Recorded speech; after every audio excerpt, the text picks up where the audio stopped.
Hello, in this section, we're going to study the principles for binomial probability distributions.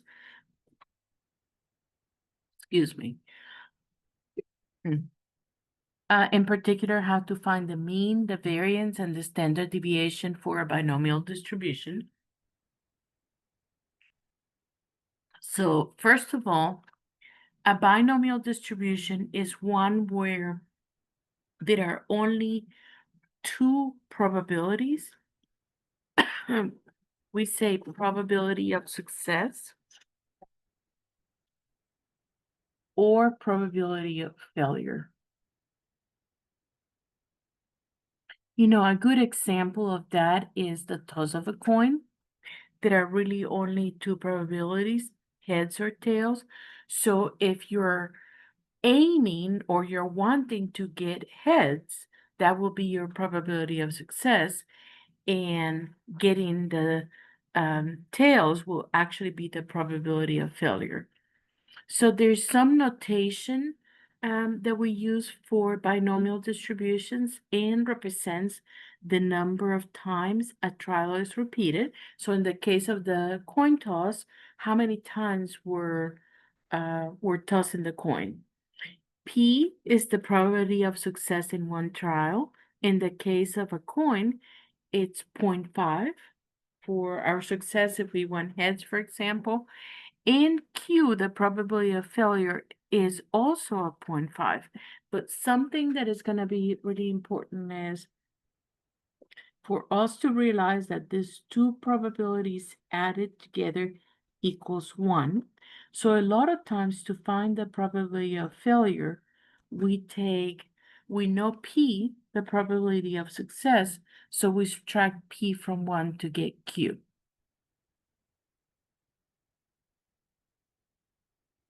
So now let's look at the formulas for the mean, variance, and standard deviation.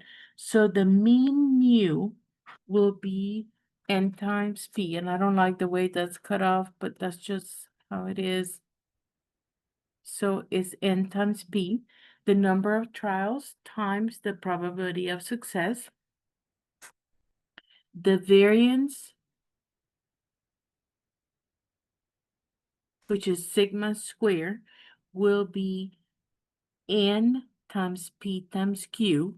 So is the number of trials times the probability of success times the probability of failure. Sometimes we think of it as mu times q because mu is already n times p. And the standard deviation, which is just sigma, will actually always be the square root of the variance. So it ends up being the square root of n times p times q. So let's look at some examples here. I'm going to make this larger so we can see, we can read the problem better. It says a die is rolled 2,400 times. Find the mean, variance, or standard deviation of the number of fives that will be rolled. So in the case of a die, we're assuming that it has 6 faces. So getting a 5 will have the probability of 1 in 6. And the probability of failure, Q, will be 1 minus 1/6, or think of it as a whole is 6 over 6. So when you subtract, it will be 5/6. And it says find the mean, variance, and standard deviation of the number of fives that could be wrong. But at the end, they only ask you to enter the standard deviation. So, and it says round answers to 1 decimal place when needed, and what is the standard deviation. So let's find all of them. The mean, that will be mu.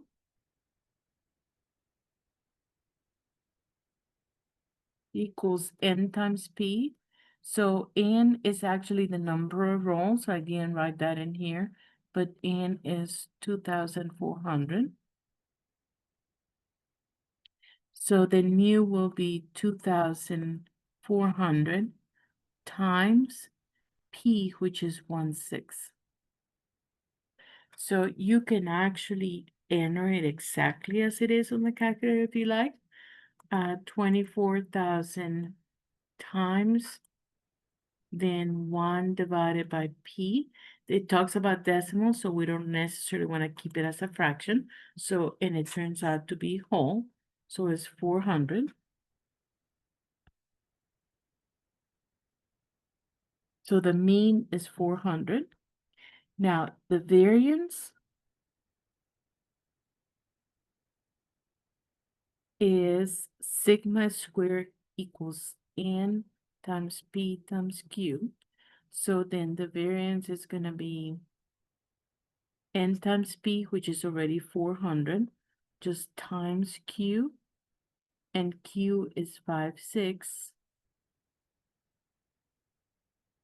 So on the calculator, I will just take the 400 times 5 and divide it by 6. And this is why they're asking you to round to 1 decimal place. So if we were entering this answer, then we would say 333.3.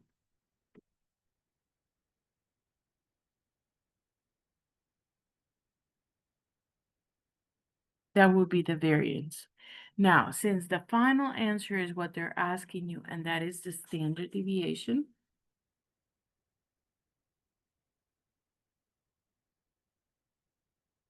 that really means that we want to take the square root of whatever the variation was. And I'd rather not take the square root of the rounded form, but actually avoid round-off errors and say second square root. And I want to take the square root of this whole number that you see here. So notice that you have in your negative sign, you have A and S. That means if you go second and the negative sign, it brings the answer from the previous step instead of having to round it or enter every single answer. And then this is your standard deviation, and we round it to 1 decimal place, so that will be 18.3.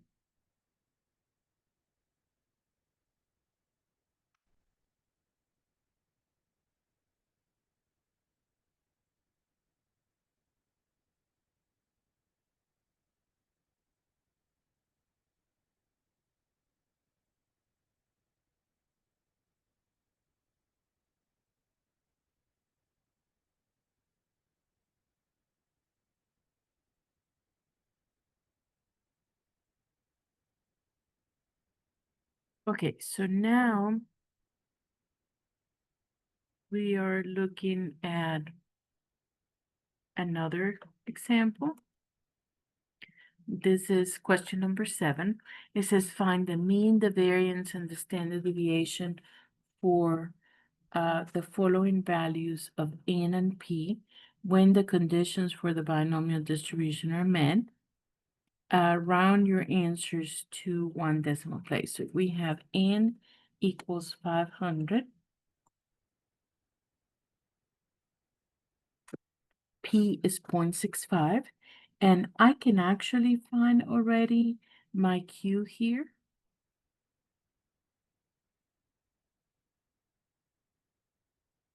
So to find Q, I take 1 minus P. That will be 1 minus 0.65. And that gives me 0.35. So now to find the mean, I take N times P. So N is 500 times 0.65. And it says to round your answers to 1 decimal place. So let's see. Let me take 500 times 0.65.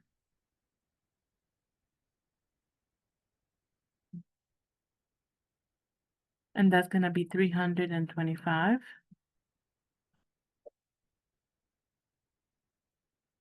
And I don't need to round it, it's a whole number. Now, to find the variance is n times p times q, but I already found this. This part here is actually the 325, the mean. So I'm just gonna multiply it by q, which is 0.35. And that will save me a little bit of time. And so then I take 325 times 0.65, sorry, 0.35.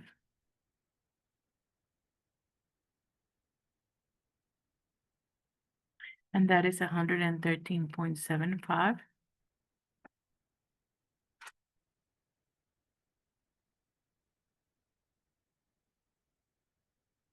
And then we want to round it to one decimal place, so that will be 113.8.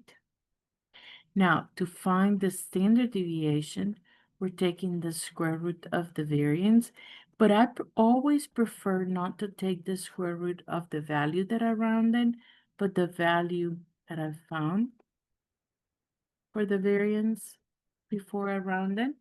So then on the calculator, I will be taking second square root, and this is not a big number, but remember you can recall the answer from the previous step, second and the negative sign, press enter. And now we want to round to one decimal place, so it will be 10.7.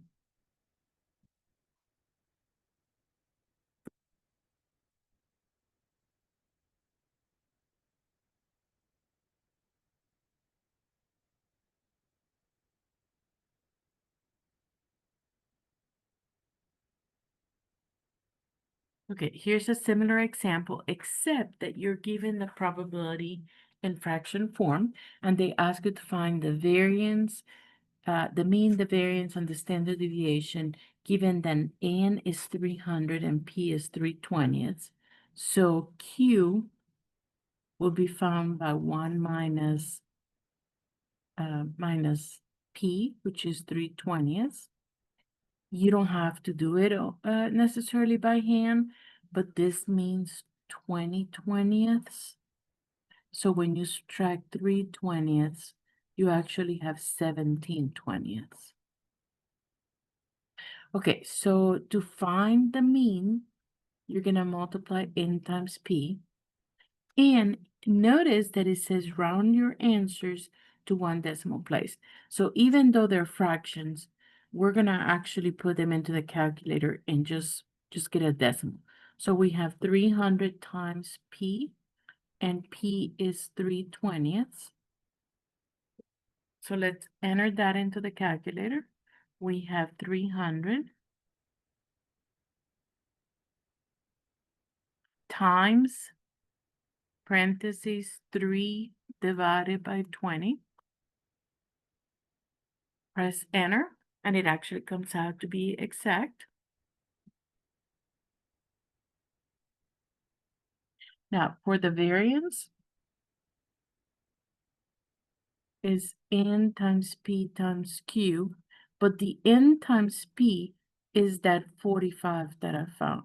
So I can just take 45 times q, and q is the 17/20, the probability of failure. So then I take 45 times 17 and divided by 20. And that one does come out to be a decimal, 38.25. But it says to round to one decimal place, so that will be 38.3. But now to find the standard deviation, we're taking the square root of the variance, and I prefer to take the number that I got before I rounded. So I'm going to take the square root of 38.25. So I have second square root, and I have 38.25. And that will be 6.18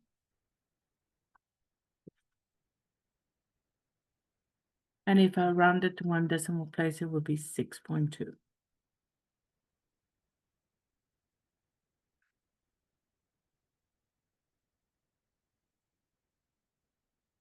Okay, let's look at a couple more examples. And these ones are more like word problems. And it says a recent study found that 3% of the Social Security recipients are too young to vote. If 719 Social Security recipients are randomly selected, find the mean, variance, and standard deviation of the number of recipients who are too young to vote. So first of all, N is the 719.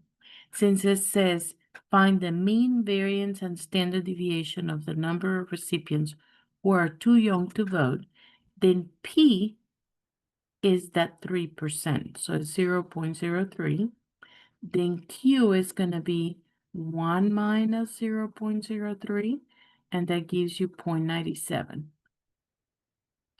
It says to find the mean, variance, and standard deviation, but it says round the mean to the closest whole number.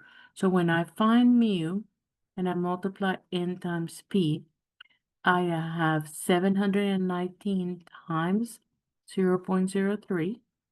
So I'm going to do that on the calculator.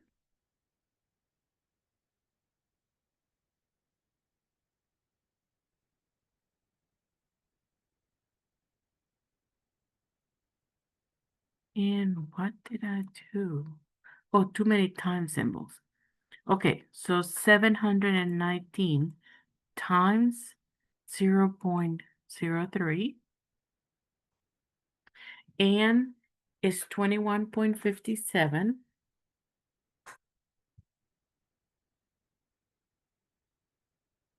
But when you enter your answer, it says to round to the closest whole number. So since it's 21.5 and it's followed by a 5, I can round it up to 22. Now, when I find the variance, I have n times p times q. And this part here is actually the 21.57. So I really will take the 21.57 times the Q. So that would be times the 0.97. And again, I prefer to use not to use the values that I rounded, not to use the 22, but to use the 21.57 to avoid runoff errors. So I take 21.57 times 0.97 to find my variance. And that's 20.92.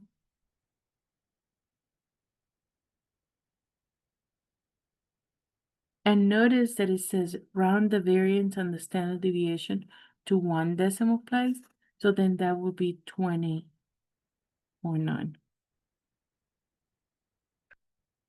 The whole value was really 0.9229. So when I go and find the standard deviation and I'm taking the square root of the variance, then I'm going to use that 20.9229, not the rounded value. So then I go second square root, and then I can go second and the negative sign to get the answer from the previous step. And then I have 4.57. But it did say to round it to one decimal place, so that would be 4.6.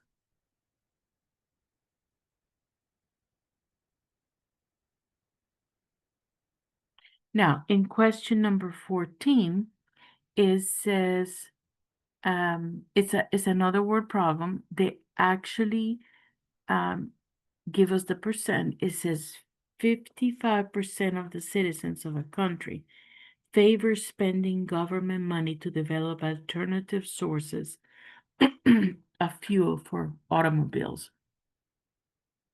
For a random sample of 240 citizens, find the mean variance and standard deviation for the number who favor the government spending. So since it says the mean variance and standard deviation for the number who favor the government spending for alternative force fuels, then 55% is your probability of success. So you have N equals 240. That's your number of trials or sample size. Then P is 55%, so that would be 0.55. Then Q, it's going to be 1 minus 0.55, so that will be 0.45.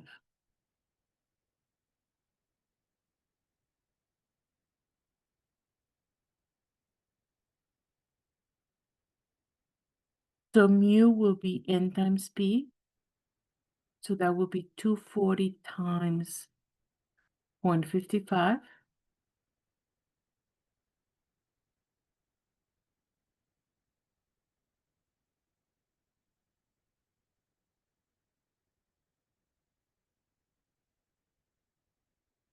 And that will be 132.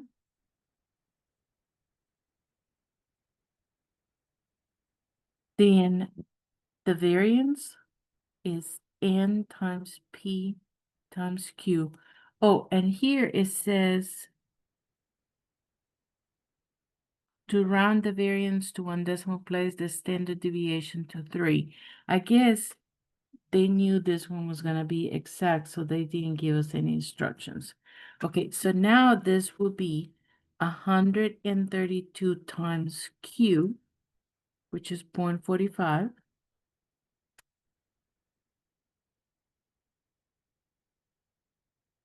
So that will be times 0.45. And it's 59.4.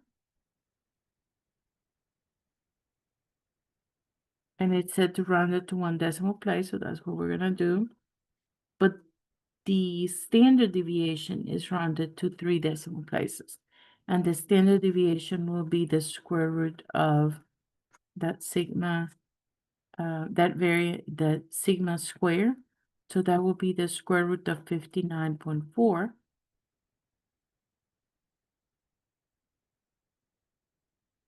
And then I take square root of 59.4. And that is 7.7007. So let me write a couple of decimal places so we have it here on the notes. So I have 7.707, and the 4th decimal place is a 1. So that means I cannot round it up. So it will be 7.701. No, 07. And that will be our answer. So these are the exercises that I had for you for this section. Good luck with your homework.